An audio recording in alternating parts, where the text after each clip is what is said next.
Patrick Peterson is now burdened to live with the day his son died. All I could see is my son crawling on the ground and me trying to resuscitate him. At just 14, Amari Peterson took his last breath. He had one bullet hole right above his heart. Amari and his family, a few of the dozens on Saturday who were just trying to celebrate the birthday of a 2-year-old. I just heard gunshots, and then the shooter came in, and he came in. I turned my back and I looked at him, and then I just started seeing him shoot. Then my son is just sitting there, just crawling, trying to get up.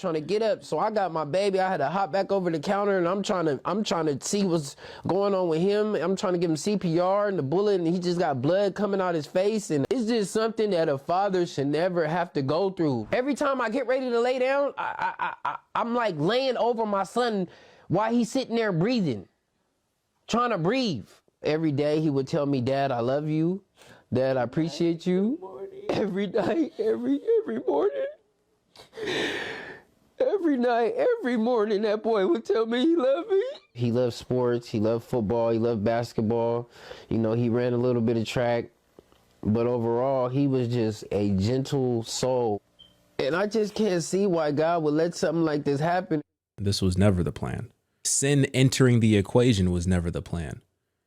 That was the choice that was made by humans. We made the choice to determine for ourselves what was good and what was evil. And from that point on, sin entered into the equation. And now we see the fruit of sin. I'm not trying to minimize what happened. Not at all. I'm actually trying to offer some hope.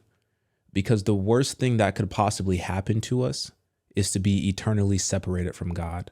That's why we need to really take our relationship with Jesus Christ serious while we still have time here on earth. And that goes for obviously ourselves, and we have to make sure that our children are on the same page.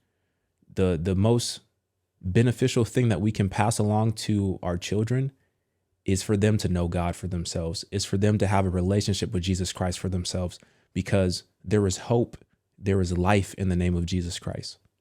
There is. Tragic things are going to happen on this earth all day long. And that's unfortunate. That wasn't God's intention, but that's just the world that we live in today.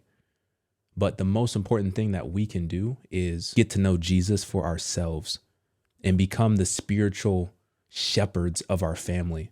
Because you never know when, somebody is going to act upon their emotions and start doing stupid, heinous, evil, wicked things. That's just the world that we live in, unfortunately.